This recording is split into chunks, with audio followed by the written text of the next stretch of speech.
Our business here is done, so let's move on. But before I do that, I heard from a semi-reliable source that there's a hidden item in this patch of grass here. Okay, I believe it's supposed to be in the middle. Ah, there we go, a rare candy. Okay, I had no idea that was there until I looked it up. Okay, here we are on Route 215, and as you can see, it's raining. Not that it matters to me very much since I don't have any fire Pokemon on me. Okay, before I fight that guy, I'll put Torterra up first. Oh yes, it's holding the Lucky Egg so that way it can gain experience points a little bit quicker. As for Honchkrow, once again, it's holding the Scope Lens, even though I could have given it a different item, but I think the Scope Lens is the perfect item for Honchkrow to be holding, until I decide to give it something else. Not really sure what it's going to be yet. Anyway, in the news today, there is a Terror Raid battle event going on in Scarlet and Violet featuring a 7-star Decidueye. This event started yesterday and it'll continue until the 19th. But if you missed out on that event, then don't worry because it's going to come back on the 24th and it'll end on the 26th. So this Decidueye will have its hidden ability Long Reach, its Terra type will be Flying, and it'll have the Mightiest Mark. Okay, looks to me like this thing is going to be a very formidable opponent. Am I going to go after this thing? Well, probably not, since I'm not really going to use it for anything. I mean, I know Decidueye is not native to the Paldea region and everything, but that's just it. If I'm not going to use a Pokemon for battling purposes, then I don't feel the need to go after it. I mean, if I did do competitive battling, which I don't, I would consider going after the Decidueye. And if I did consider, then I would be dreading at the thought at how many attempts it's going to take for me to capture that Decidueye, because I did say that I needed 2 attempts to capture Walking Wake, since my first attempt didn't go so well, since my partners were absolutely useless. I mean, Walking Wake was a new Pokemon, so I had to go after it. Okay, this guy's going to give me the TM for payback. It's a physical attacking Dark-type move with 50 power, but if you move after your opponent, then payback's power will double to 100. Not only that, if your opponent switches out, or if they use an item, then payback's power will still double to 100. Okay, I didn't know that. Well, that was in Generation 4. This was removed in future generations. Well, I'm not going to give this to any of my Pokemon since I don't really like payback all too much. Although, if I were to give this move to a Pokemon, then I guess I would give it to Umbreon since it does have stab on payback. Also, if you give it Curse, then payback is more than likely going to be doubled, because Curse lowers Umbreon's speed. But if you were to use a moveset like that on Umbreon, then it's better off being used for competitive battling. Anyway, moving on to bigger and better things. Last video, I was kind of predicting at what the Animal Trio's typings would be, starting with Munkidori. So after I ended the last video, I took a look online to see if maybe I could possibly predict Munkidori's typing. But for some reason, I was thinking about Oranguru. I guess it's because it's a primate, just like Munkidori. So apparently, Oranguru is supposed to be based on the Satori, which are supposed to be mind-reading monkey-like monsters called the Yokai. But I seriously doubt that Munkidori is based on that. If so, then I would say that maybe Munkidori could be a psychic type, even though it doesn't really look like a psychic type, actually. Well, actually, part of me says otherwise. So I looked up online to see what Munkidori is based on, and apparently it's supposed to be based on the Japanese macaque, also called the snow monkey. Okay, just thinking about snow and everything. I'm under the impression that maybe Munkidori is going to be an ice type, but I seriously doubt that. Although, there are certain Pokemon out there that are certain typings, even though they don't look like a particular typing. I mean, before I started playing the Pokemon games, I collected Pokemon cards, and one card I did have was Sneasel. Okay, the card told me that Sneasel is a dark type, but when I first played Diamond version and I encountered Sneasel at Acuity Lakefront, I was wondering why it didn't get hurt from the hail, and it turns out, in addition to being dark, it's also part ice type, something I didn't know. But yeah, back to Munkidori, I seriously doubt it's going to be an ice type. Well, for one thing, Since that Japanese fairy tale says something about a dog, a monkey, and a pheasant teaming up with a boy born inside of a peach and fighting off a band of Onis, maybe Monkey Dory could possibly be a fighting type. If so, I wonder what its other typing could be. Well, I guess we'll find out some point, hopefully. Maybe if the Pokemon Company decides to announce another Pokemon Presents video. Okay, moving on to Okidogi. Okay, I'm looking at that thing, and last video I did say that it kind of looks like it could be a grass type because I'm seeing patches of green on it. But given the fact that it looks a bit bulky, yeah, I also want to say that it's a fighting type. Okay, so obviously Okidogi is based on a dog. Well, that was pretty obvious. Okay, here we got some berries. I'll just pick these up for a minute. Okay, more specifically, I heard that Okidogi could possibly be based on some other dogs. I believe one of them was called Shiba Inu. I'm not really sure what those are, or if I'm even saying that correctly. And the other dog that I heard that Okidogi is supposed to be based on is the Akita. Okay, I found something pretty interesting online. Oh yeah, I just picked up the Razor Fang. Okay, if you have Gligar hold that and you level it up once a night, then it'll evolve into Gliscor. But if you want to use that as a held item, then you can. So what it does is certain moves will have a 10% chance at flinching the targets. Okay, that's something I never knew about until a few years after I played Diamond version. Okay, so as for the Akita, apparently they were used as guard dogs or fighting dogs. So yeah, I'm under the impression that maybe Okidogi could be a fighting type because, yeah, if what I'm reading is true, then yeah, I guess maybe Okidogi can be a fighting type.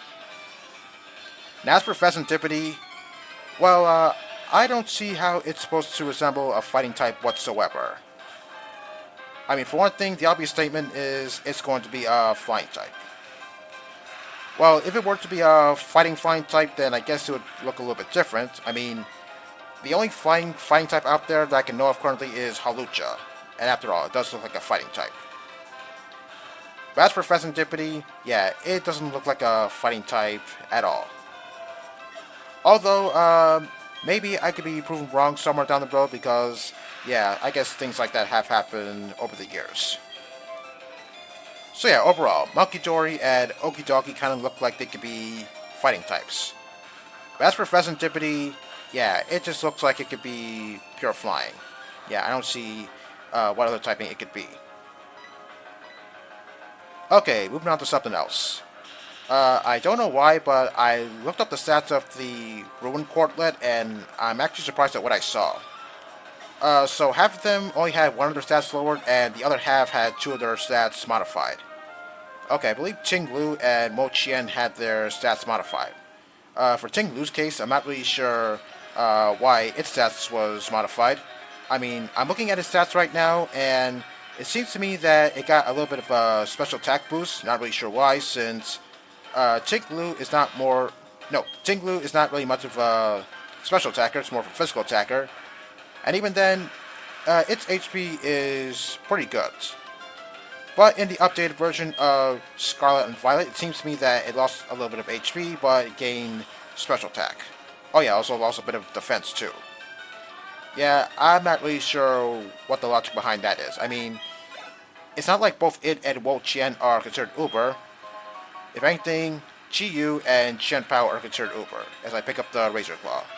Okay, if you give that to Sneasel and level it up once at night, then it'll evolve into Weavile.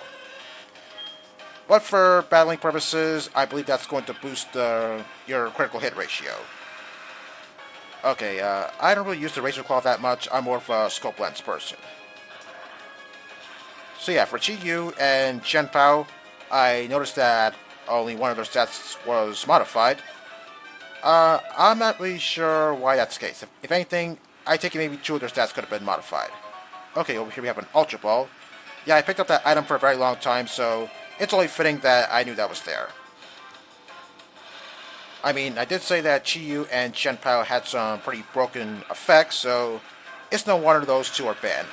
I mean, I did say that defense is a very important asset for battling, so yeah, I'm not surprised both those Pokemon are considered uber. But yeah, as for Wo-Chien and Ting-Lu, yeah, I'm not really sure why they did that. I mean, attack is great too, but defense, yeah, it's a pretty important asset, so yeah, I don't get it. Okay, over here we have the TM for Hyper Voice. If you're playing the original games, then this would be the Shockwave TM instead. Oh yeah, I believe TM83 normally is supposed to be Natural Gift. Okay, I believe what that's supposed to do is it's supposed to inflict damage to your opponent depending on what berry you're holding. Yeah, I never really understood that move, so I never really bothered to teach that to any of my Pokemon. What berries are you supposed to give to your Pokemon in order for a natural gift to work? I believe it's supposed to be the berries that are supposed to reduce super effective hits. Yeah, those berries are pretty hard to find, so yeah, it's no wonder that I don't use natural gift all that much. Okay, this battle. I may have had a problem with this battle years ago, but as of right now, I think I'm okay now. Okay, I knew that Gligar was going to go for Protect, which is why I aimed my attacks to Lickitung. Okay, I'm not really sure if Night Slash is going to one-shot Lickitung, since I think it's kind of bulky. If not, then Crunch is going to finish it off. I don't quite recall what these two had in the original games. I guess maybe I sort of struggled with them in Diamond and Pearl. But as for Platinum, maybe not so much. Oh, Gardevoir? Okay, maybe I'll go with Razor Leaf, and I'll use Night Slash on Gardevoir. I'm not really sure if that Gardevoir has any Fairy type attacks on it, and if it does, then I better take it down quickly, otherwise there's no telling how much damage Honchkrow is going to take from a possible Fairy type attack. Okay, went down one hit thanks to a timely critical hit. Well, even if I didn't get that critical hit, I'm pretty sure I would still one-shot it regardless, since after all, I'm at a 20 level advantage. Okay, wing attack, well that's not going to do anything since I'm 21 levels ahead of you. Okay, and the person's last Pokemon on the left is Roserade. Let me guess, that Gligar is going to go for Protect again, right? Because people who have that move, yeah, they usually spam that a whole bunch of times. Yep, I figured as much. Man, that move is so annoying. Good thing it was banned from competitive battling. Okay, hope that Roserade doesn't have Poison Point for an ability. Okay, good.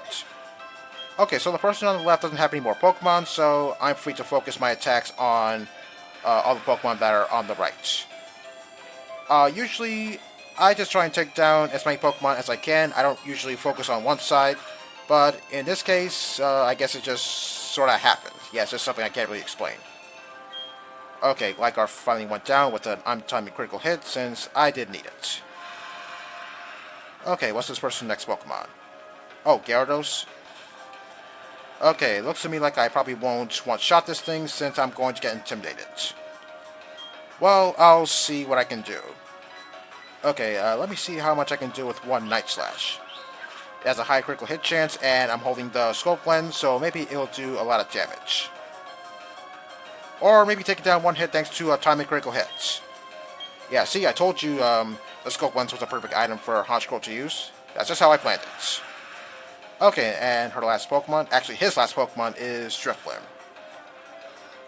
If I'm not mistaken, I'm pretty sure this person had Drifblim back in Platinum. I don't quite recall if he had Drifblim back in Diamond and Pearl. Probably not. If so, then I probably would have remembered it. Okay, I don't think I needed that critical hit since, well, I was, I believe, 20 levels ahead of it, so yeah, I don't think that critical hit mattered. Despite the fact that Drifblim had a lot of HP on it. Yep, that's what Drifblim is best known for. Okay, we are a few feet away from Fieldstone City, but I don't think I'm going to get there in this video. Okay, there's some berries over to the right, so I'm just going to pick those up real quick, and I guess I'll call it an episode. Okay, there's one more person that I'm going to talk to, and it's inside the toll house that is just to the right. Okay, good thing there's a wiki berry here, so just in case you want to give some Poffin to your feedback, so that way you can raise his beauty stat to evolve it into Milotic. Okay, this guy's talking about the Psyducks that are blocking the the northernmost area of Route 210, but I can't do anything about them right now. Okay, see you next time.